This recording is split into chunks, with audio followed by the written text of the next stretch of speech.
Beberapa hari menjelang pra-peradilan pada Senin 24 Juni 2024 nanti tentu banyak yang bertanya-tanya. Pra-peradilan akan dilakukan selama kurang lebih 1 pekan dan akan diputuskan dalam pra-peradilan itu apakah Peggy Setiawan lanjut kasusnya atau status tersangkanya lepas. Tentu ini menjadi pertanyaan. Nanti kita akan simak sama-sama hasil pra-peradilan. Tapi sebelum saya ke Bung Rasman, tadi saya janji ke Bung Rasman, saya ingin ke Bu Kartini dulu. Boleh Bu Kartini? Pakai mikrofon boleh Bu. Ibu kapan terakhir ketemu Peggy? Waktu pemeriksaan. Lebih dekat lagi Bu. Waktu pemeriksaan tambahan. Pemeriksaan tambahan. Kapan Ya. itu Bu? Masih ingat? Hari apa sih? Hari Sabtu apa?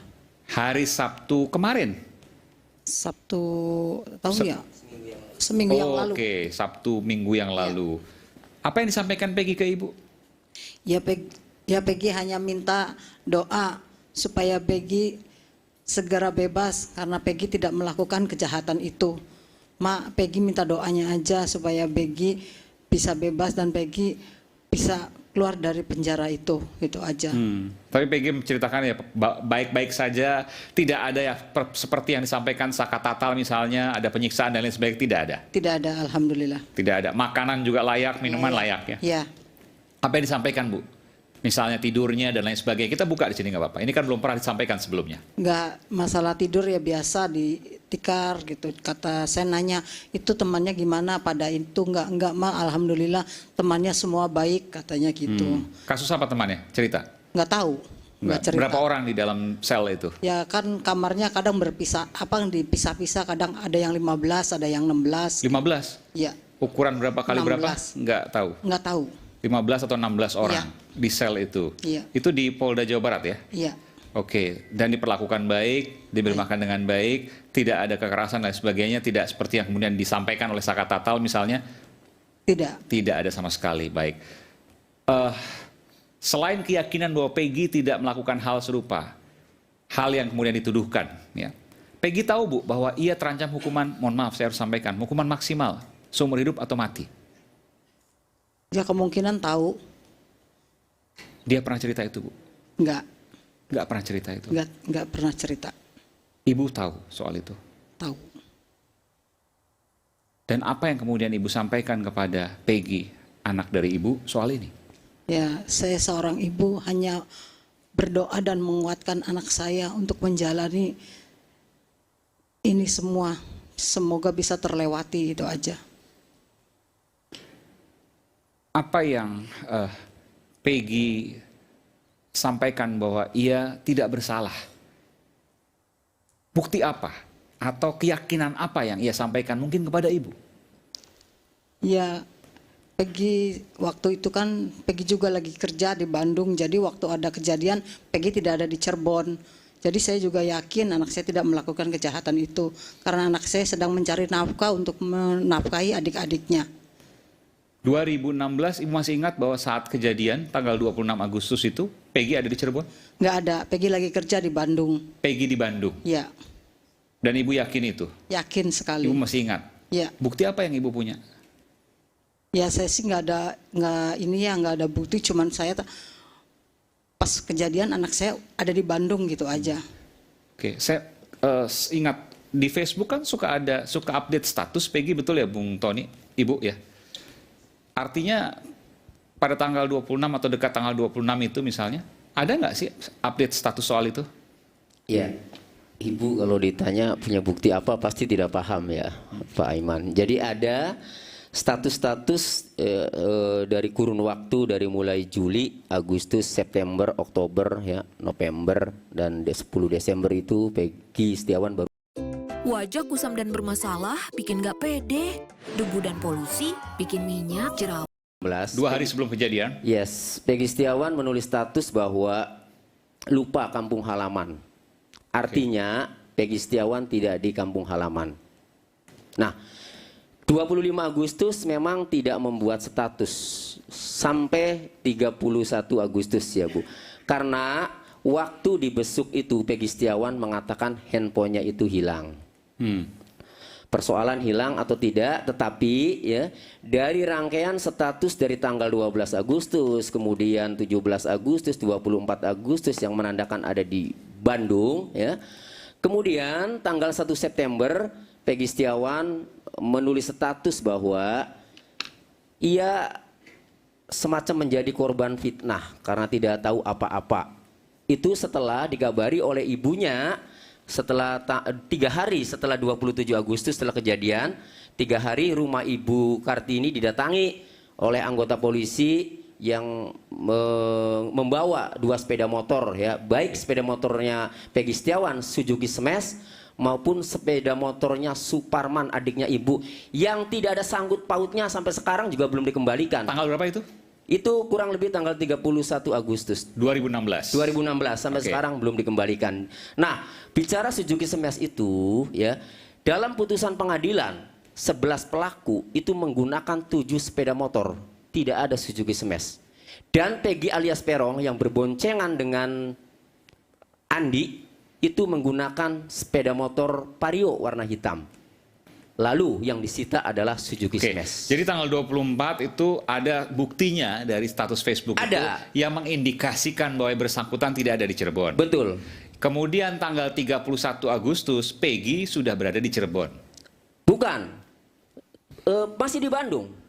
Tapi motornya yang diambil. Motornya diambil oleh anggota polisi. Dan Peggy-nya tidak ada waktu Peggy itu. tidak ada. Sampai saat ini motornya tidak dikembalikan. Tidak dikembalikan 2 motor, baik Sampai motornya hari ini. Peggy Setiawan Suzuki Smash Iya. maupun motornya pamannya Peggy adiknya ibu. Sempat bertanya waktu itu kenapa diambil motornya dan kemudian saya nggak ada kasus apapun.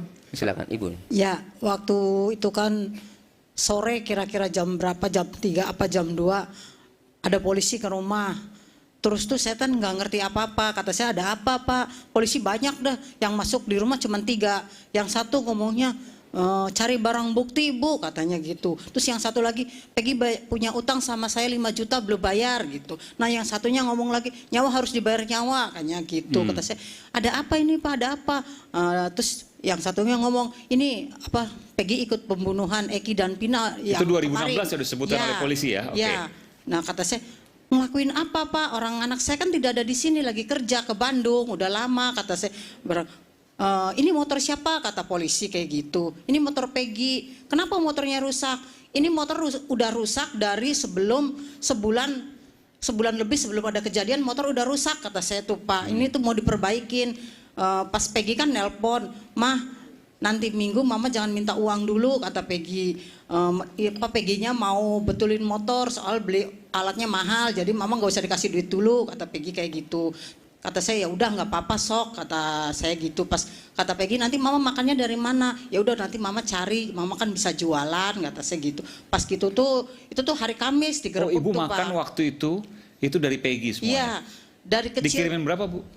Ya paling seminggu dikasih 400, kadang 300. Rutin ya Bu ya? Ya rutin setiap minggu saya ditransfer sama Peggy. Jadi kalau 400 atau 300 itu dipakai buat benerin motor ya, Ya. Ibu Kan, cari utangan yang lain. saya kan bisa jualan, jadi ya udah sok nggak apa-apa, yang penting motor jalan. Iya buat kaki adik-adik di rumah, kata si Peggy kayak gitu. Ya udah nggak apa-apa. Pas itu Kemisnya tuh langsung digerebek. Itu motor sih sama polisi langsung dikeluarin. Kenapa Pak, itu mau dibawa kemana? Itu buat barang bukti, kata polisi kayak gitu. Barang bukti apa? Peggy barangkali ini motor apa sih? Setelah kejadian motor rusak, kata polisi kayak gitu. Jadi buat barang bukti ngomongnya kayak gitu. Dan setelah itu tidak pernah diperiksa lagi? Ya enggak, terus tuh dikeluarin lah itu motor sama si polisi. Terus ada motor adik saya di luar. Ini motor siapa Bu? Kata polisi. Ini motor adik saya, kenapa Pak? Ini jalan enggak? Jalan, kata saya. Sini pinjem buat nyetep ke mobil, katanya gitu. Kasihinlah kuncinya sama ibu saya. Nih Pak kuncinya. Disetep lah itu motor Peggy, kebawa ke mobil. Motor Peggy dinaikin, motor adik saya juga dinaikin ke mobil. Sampai sekarang nggak diambil, belum nggak dikasih. Itu mobilnya mobil dinas polisi waktu itu? Ya saya nggak tahu, orang saya di rumah itu kata. Ibu taunya polisi dari mana? Jangan perampok yang masuk? Enggak, kata tetangga itu ya polisi. Oh ibu nggak cek, nggak ada surat segala macam misalnya? Nggak ada surat. Nggak ada ID card apa tanda pengenal? Nggak ada. Sebentar, ada tetangga yang jadi intel polisi itu ya, yang mana? Nggak ada. Nggak ada, Nggak kan Pak. ada Oh jadi polisi. ibu percaya aja dengan tetangga ibu, oh, itu polisi? Ya, katanya itu mobilnya Dan- mobil polisi, ngomongnya kayak gitu. Jadi tidak ada identitas apapun, tidak ada surat yang diberikan. Tidak ada, Setelah itu ada surat penyitaan yang diberikan misalnya? tidak ada Sampai sekarang? sampai sekarang. Oke. Pak Iman, saya menduga yang datang itu adalah ayahnya Eki, Pak Ibtu Rudiana. Dan itu Dari mana bisa menduga itu? Ya, laporan polisi itu dilakukan pada tanggal 31 Agustus 2016. Ya. Nah, sementara tadi dari obrolan itu ya ada yang ngomong nyawa dibayar nyawa, ada yang ngomong nagih hutang, ada yang ngomong apalagi satunya, Bu, Peggy Barang ikut bukti. membunuh. Artinya kalau penyidik yang profesional anak buahnya Pak Arianto, nggak mungkin kan Pak datang alasannya itu yang nagih utang, yang nyawa dibayar nyawa.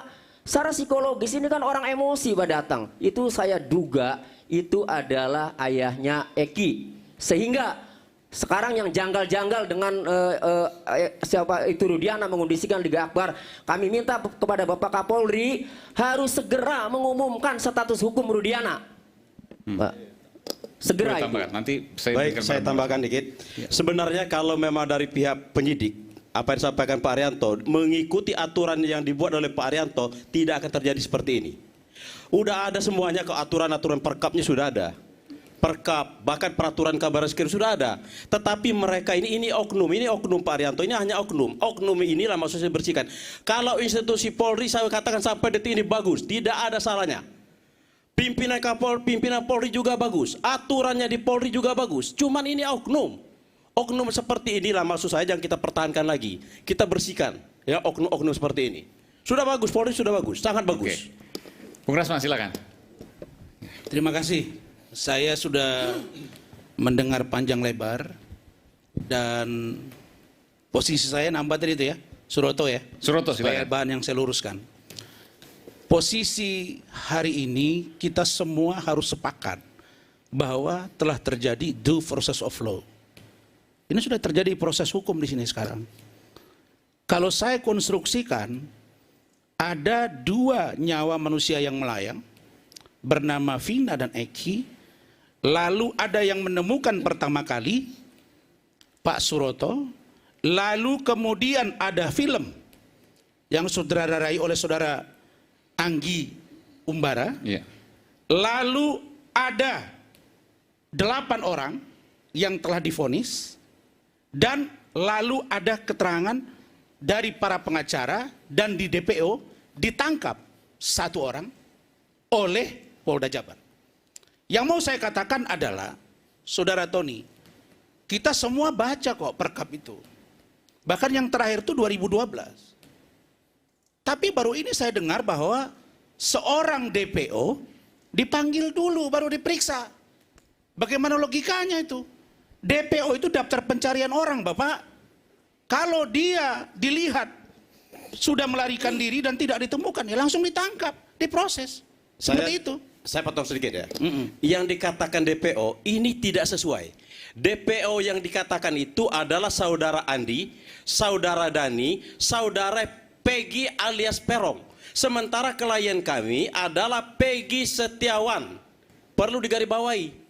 Peggy Setiawan. Itu kan kata saudara. Bukan kata saudara, Nah, ini memang nyata. Ya. Makanya begini, saya dengar Ini tadi. nyata, dan saya, ini juga. saya begini, Bung Aiman. Saya gini. Saya heran juga Saya- ini. saya- Kok saya- pengacara Peggy ada 2 ya di sini?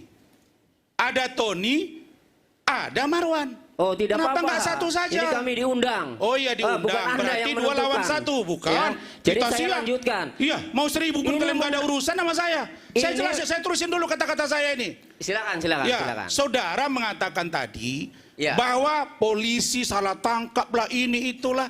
Lah, polisi berkeyakinan Peggy itu yang mereka tangkap. Perkara benar atau tidak, tunggu pra peradilan. Perkara benar atau tidak, tunggu peradilan yang nanti akan divonis oleh hakim. Sampai ke sana pembicaraan kita, Bapak. Tidak Ya. boleh Anda membangun pikiran Anda sendiri dan seolah-olah Anda paling benar. Tidak seperti itu konstruksi berpikirnya. Nah, kita ini orang-orang hukum, berilah pencerahan. Kita sekarang Bung Rasman, sibuk, Bung Rasman. kita sekarang Bung Rasman. sibuk Nggak apa-apa, membahas, nggak apa-apa, sebentar biarin, ya. nggak apa-apa, nggak apa-apa. Kita sekarang sibuk membahas ada 8 orang plus 1 orang. 8 terpidana plus 1 orang tersangka. Tapi kita lupa bahwa Vina dan Eki itu orang yang sudah meninggal dunia dan itu menjadi sesuatu yang harus kita pikirkan juga, Bapak.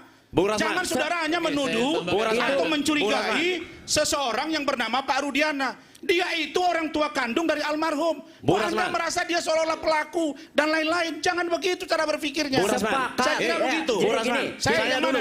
Saya ke kiri apa ke kanan nih sekarang? Saya Atau ke jelaskan depan? dulu, Bang Rasman. Saya mau lihat yang Bang mana? Rasman. Ke kanan. Bang Rasman. Ah. Jadi begini, Bang Rasman. Iya. Jangan Bang Rasman mengatakan kami jangan membangun dari pikiran yang ini. Bang Rasman sendiri itu menuduh si Peggy Setiawan pelakunya. Kapan Nggak saya boleh tuduh? dong. Kapan saya tuduh? Nggak boleh katanya. Ya, Kapan saya makanya tuduh? semua lagi dalam proses di Tunggu dulu, peradilan. kapan saya tuduh? Nih, jadi gini Bang. Kapan saya tuduh? Gini Bang Rasman. Saya ke kiri Jadi lagi nih. itu kan Tadi ke kanan, baru ke Peggy kiri. Setiawan DPO. Nanti baru lurus. Ya, oke. Ini Aiman nih jago nih, saya diuji nih. Ya, Nggak Peggy apa-apa. Setiawan DPO itu kan menurut saudara dan menurut Pak, menurut penyidik. saudara, menurut polisi. Iya, menurut Putusan saudara hakim. dan menurut penyidik. Kan putusan hakim 3 orang. Peggy DPO, alias gimana Peron, sih bukan Anda Peggy ini? Setiawan. Kan hakim Anda maupun- baca nggak Loh, putusannya? polisi Anda berkeyakinan. baca nggak putusannya? Lah, Anda dari baca mana nggak mengatakan bahwa itu Peggy? Peggy alias Peggy Peron, Peron. bukan Peggy Setiawan. Mana sih Anda? Anda baca nggak? Polisi Saya kasih. berkeyakinan. Udah nggak usah bawa. Mau saya baca kasih, itu. mau saya kasih, mau saya Mana? kasih. Mana sama Mau saya saya? kasih. Ada nggak fotokopinya sama Anda?